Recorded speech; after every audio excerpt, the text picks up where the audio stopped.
Hi అండి. Welcome to our channel. Tollywood super star 'Mahesh Babu' గారి career biggest industry హిట్‌తో పాటు టాలీవుడ్‌లో one of the biggest industry hits అయిన 'పోకిరి' గురించి మనం చెప్పుకుంటున్నాం.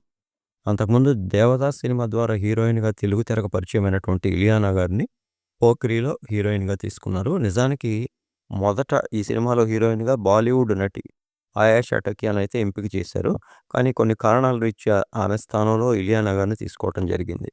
మెలోడీ బ్రహ్మ మణిశర్మ అత్యద్భుతమైనటువంటి సాంగ్స్‌తో పాటు మైండ్ బ్లోయింగ్ బ్యాక్‌గ్రౌండ్ స్కోర్‌ని 'పోకిరి' సినిమాకి అందించారు. ఇక మన సూపర్ స్టార్ 'మహేష్ బాబు' గారు ఈ సినిమాలో పండుగాడిగా, కృష్ణ మనోహర్ ఐపీఎస్‌గా పవర్‌ఫుల్ స్టన్నింగ్ పెర్ఫార్మెన్స్‌తో ఫ్యాన్స్‌తో పాటు ఆడియన్స్‌ని కూడా ఉర్రూతలూగించారు. ఇక ఈ సినిమాలో అలీభాయ్‌గా విలన్ పాత్రలో ప్రకాష్ రాజ్ గారు నటించగా, నాజర్ గారు, బ్రహ్మానందం గారు, అలానే సుధా గారు, ఆశీష్ విద్యార్థి గారు, అజయ్ గారు, సత్యప్రకాష్ గారు ఇలా పలువురు కీలక పాత్రలు చేశారు. నిజానికి టాలీవుడ్‌లో ఎన్నో ఇండస్ట్రీస్ వచ్చినప్పటికీ కూడా 'పోకిరి' గురించి మరింత ప్రత్యేకంగా చెప్పుకోవాలి. ఎందుకంటే అప్పట్లో ఇండియాలోనే 'గదర్' తర్వాత నేషనల్ వైడ్ అత్యధిక స్థాయి కలెక్షన్ అందుకున్న అతిపెద్ద బిగ్గెస్ట్ ఇండస్ట్రీ హిట్‌గా 'పోకిరి' నిలిచింది. ఈ సినిమా మహేష్ బాబు గారి కెరీర్‌ని ఒక్కసారిగా కొన్ని వేల రెట్లు ముందుకు తీసుకెళ్ళిందని చెప్పాలి. నిజానికి నటుడిగా అంతకుముందు అనేక సినిమాలు చేసినటువంటి మహేష్ బాబు గారు పలు బిగ్గెస్ట్ బ్లాక్ బస్టర్స్‌నైతే అందుకున్నారు. కానీ సరైన యాక్టర్‌కి సరైన కంటెంట్ ఉన్న సినిమా పడితే ఎలా ఉంటది అనేది ఈ సినిమా మరింతగా అయితే నిరూపించింది. ఇక మహేష్ బాబు గారు అంతకుముందే బిగ్గెస్ట్ సూపర్ స్టార్‌గా టాలీవుడ్‌లో ఎమర్జ్ అయినప్పటికీ కూడా ఈ సినిమా ఆయన్ని వేల రెట్లు తారాస్థాయికి తీసుకెళ్ళింది. అంతకుముందు 'ప్రిన్స్‌గా' మనందరి హృదయాలు దోచుకున్నటువంటి సూపర్ స్టార్ మహేష్ బాబు ఈ మూవీ నుంచి సూపర్ స్టార్ ట్యాగ్‌తో కొనసాగారు. ఇక ఈ సినిమాలో మహేష్ బాబు గారు, ఇలియానా గారి మధ్య వచ్చేటువంటి కామెడీ రొమాంటిక్ సీన్స్ కానీ, యాక్షన్ సన్నివేశాలు గానీ, భారీ ఫైట్స్ కానీ, ముఖ్యంగా డైలాగ్స్ కానీ, ఇక ప్రకాష్ రాజ్ గారు, మహేష్ బాబు గారి మధ్య వచ్చేటువంటి సీన్స్ కానీ, ఇక ప్రతి ఒక్కటి కూడా ఇలా చెప్పుకుంటే సినిమా అత్యద్భుతం. ఇక బ్రహ్మానందం గారు, ఆలీ గారి మధ్య వచ్చేటటువంటి కామెడీ సన్నివేశాలు కానీ, ఇక సాంగ్స్ అయితే ఒకదాన్ని మించేలా మరొకటుంటాయి. ప్రతి పాటని కూడా అద్భుతంగా కంపోజ్ చేశారు మెలోడీ బ్రహ్మ మణిశర్మ.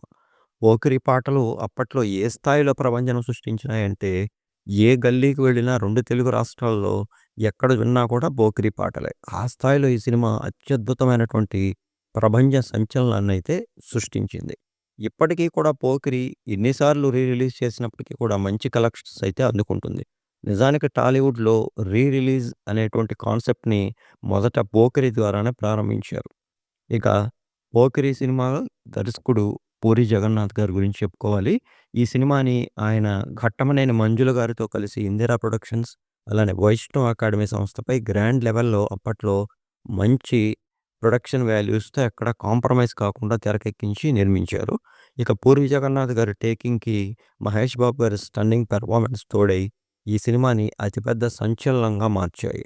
ఇక 'పోకిరి' ఎందుకు మరింత ప్రత్యేకం అంటే అప్పట్లో అనేక యూనివర్సిటీలు 2 తెలుగు రాష్ట్రాల్లో బెటాలియన్స్ కొన్ని వందల మంది నిత్యం తరలి వెళ్ళటం.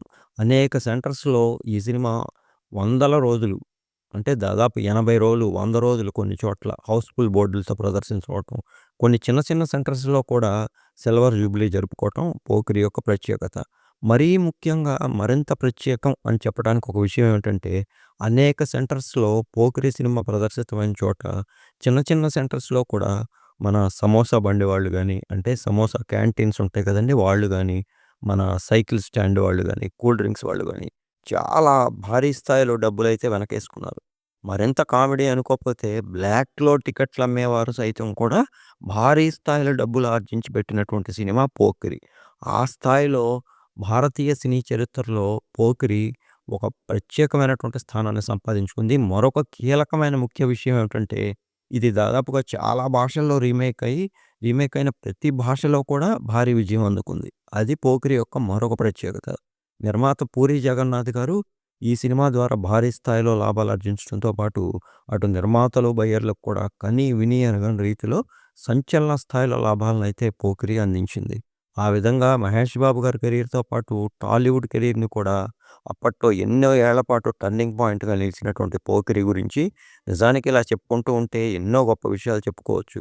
ముఖ్యంగా 'పోకిరి'లో సినిమా అంతా ఒక ఎత్తైతే మహేష్ బాబు గారి పెర్ఫార్మన్స్‌తో పాటు మనకి క్లైమాక్స్‌లో వచ్చేటువంటి ట్విస్ట్ మరింత ప్రభంజనం. ఆ తండ్రి చనిపోయేటువంటి పాత్రలో 'కృష్ణ మనోహర్‌గా' మహేష్ బాబు గారి పాత్ర ట్విస్ట్‌తో రివీల్ అవ్వటం, అక్కడ ఆయన ఎమోషనల్ సన్నివేశం, ఒక్కసారిగా మారిపోయేటువంటి భారీ యాక్షన్ ఫైట్, మొత్తంగా ఇట్లా చెప్పుకుంటూ పోతే సినిమా ఒక విజువల్ వండర్ అని చెప్పాలి. ఓవరాల్‌గా 'పోకిరి' గురించి ఇది మన వీడియో. నెక్స్ట్ తదుపరి సినిమాల గురించి మాట్లాడుకుందాం.